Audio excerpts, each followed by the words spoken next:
ಎಲ್ಲರಿಗೂ ನಮಸ್ಕಾರ ಸ್ನೇಹಿತರೆ. ಬಹುತೇಕ ಜನರು ದೇವರನ್ನು ಕಲ್ಲಿನಲ್ಲಿ ಇಟ್ಟು ನೋಡಿದರು, ಹಲವರು ಬೆಳ್ಳಿಯಲ್ಲಿಟ್ಟು ಪೂಜಿಸಿದರು, ಉಳ್ಳವರು ಚಿನ್ನದಲ್ಲಿಟ್ಟು ವಿಜೃಂಭಿಸಿದರು.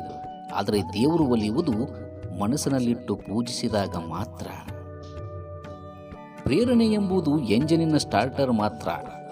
ಯಶಸ್ಸಿನ ಹಾದಿಯಲ್ಲಿ ಮುಂದೆ ಸಾಗಲು ಪ್ರಯತ್ನವೆಂಬ ಪೆಟ್ರೋಲ್ ಅದಕ್ಕೆ ಬೇಕೇ ಬೇಕು.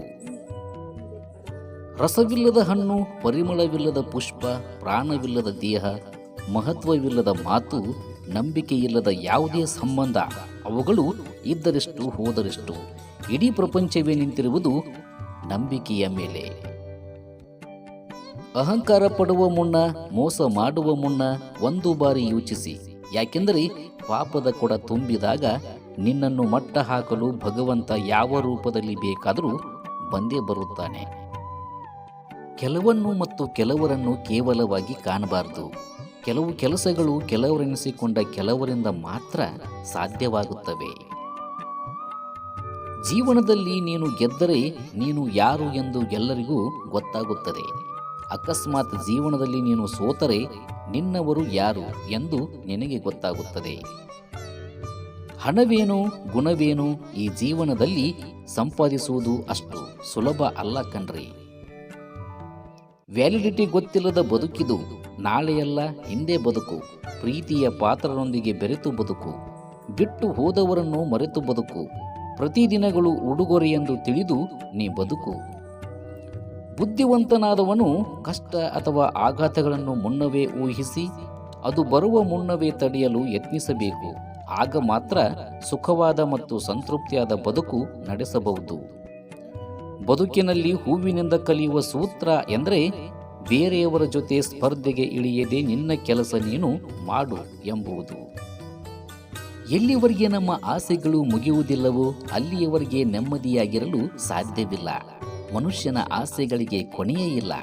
ಒಂದೊಂದು ಸಿಗುತ್ತಾ ಹೋದ ಹಾಗೆ ಮತ್ತೊಂದು ಆಸೆಗಳು ಹುಟ್ಟುತ್ತಾ ಹೋಗುತ್ತವೆ. ಜೀವಕ್ಕೆ ಜೀವ ಕೊಡೋ ಸ್ನೇಹ ಸಿಗುತ್ತೆ, ಆದರೆ ಜೀವಕ್ಕೆ ಜೀವ ಕೊಡೋ ಪ್ರೀತಿ ಎಂದಿಗೂ ಸಿಗೋಲ್ಲ. ಯಾಕೆಂದರೆ ಪ್ರೀತಿಗೆ ಸ್ವಾರ್ಥ ಜಾಸ್ತಿ, ಸ್ನೇಹಕ್ಕೆ ನಂಬಿಕೆ ಜಾಸ್ತಿ. ಅವಶ್ಯಕತೆ ಇದ್ದಾಗ ಜೇನಿನಂತೆ ಸಿಹಿ, ಇಲ್ಲದಿದ್ದಾಗ ವಿಷ ಆಗಿಬಿಡ್ತಾರೆ ಈಗಿನ ಜನ. ಬೆಲೆಯಿಲ್ಲದ ಜಾಗದಲ್ಲಿ ನೆಲೆಯಾಗಿ ನಿಲ್ಲಬೇಡ. ಸಾವಿಗೂ ನೋವಿಗೂ ಒಂದಕ್ಷರದ ವ್ಯತ್ಯಾಸ. ಆದರೆ ಸಾವು ಒಂದೇ ಸಲ ಕೊಂದರೆ ನೋವು ಪ್ರತಿಕ್ಷಣವೂ ಕೂಡ ಕೊಲ್ಲುತ್ತದೆ. ಬದುಕಿನಲ್ಲಿ ಭರವಸೆಯೊಂದಿಗೆ ಬದುಕಬೇಕೆಂದರೆ ಮೊದಲು ಮತ್ತೊಬ್ಬರನ್ನು ನಂಬಿ ಬದುಕುವುದನ್ನು ನಾವು ಬಿಡಬೇಕಾಗುತ್ತದೆ. ನಾವು ಹಣದಲ್ಲಿ ಎಷ್ಟು ಶ್ರೀಮಂತರಾಗಿದ್ದೀವಿ ಅನ್ನೋದಕ್ಕಿಂತ ನಾವು ಜೀವನದಲ್ಲಿ ಎಷ್ಟು ನೆಮ್ಮದಿಯಾಗಿ ಇದ್ದೇವೆ ಅನ್ನುವುದು ಬಹಳ ಮುಖ್ಯ. ದುಡ್ಡು ಇಲ್ಲದವರ ಜೊತೆ ಅಂಬಲಿ ಕುಡಿದು ಜೀವನ ಮಾಡಬಹುದು, ಆದರೆ ನಮ್ಮ ಭಾವನೆಗಳನ್ನು ಅರ್ಥ ಮಾಡಿಕೊಳ್ಳದೆ ಇರೋರ ಜೊತೆ ಅಷ್ಟೈಶ್ವರ್ಯ ಇದ್ರೂ ಕೂಡ ಜೀವನ ಮಾಡೋದು ತುಂಬ ಕಷ್ಟ. ದೇವರ ಮುಂದೆ ಹಚ್ಚದೇ ಇದ್ರೂ ಪರವಾಗಿಲ್ಲ ಅಗರಬತ್ತಿನ, ಆದರೆ ಇನ್ನೊಬ್ಬರ ಬದುಕಲ್ಲಿ ಮಾತ್ರ ಇಡಬೇಡ ಬತ್ತಿನ. ನಮ್ಮ ಬದುಕಿನ ಭಾರ ನಾವೇ ಹೊರಬೇಕು. ಉಳಿದವರು ನಾವು ಸತ್ ಮೇಲೆ ಹೊರಕ ಬಂದೇ ಬರ್ತಾರೆ, ಇದ್ದ ಇರ್ತಾರ. ನಿನ್ನ ನಗಿಸುವವರ ಮುಂದೆ ಜೋಕರಾಗಿರು, ನಿನ್ನ ಅಳಿಸುವವರ ಮುಂದೆ ನೀನು ಬಿಂದಾಸಾಗಿರು. ನಾವು ಜೀವನದಲ್ಲಿ ಏನ್ ಬೇಕಾದರೂ ಗೆಲ್ಲಬಹುದು, ಆದರೆ ಸಾವನ್ನ ಬಿಟ್ಟು ಇದನ್ನ ಗೆದ್ದವರು ಇತಿಹಾಸದಲ್ಲಿ ಎಲ್ಲೂ ಇಲ್ಲ.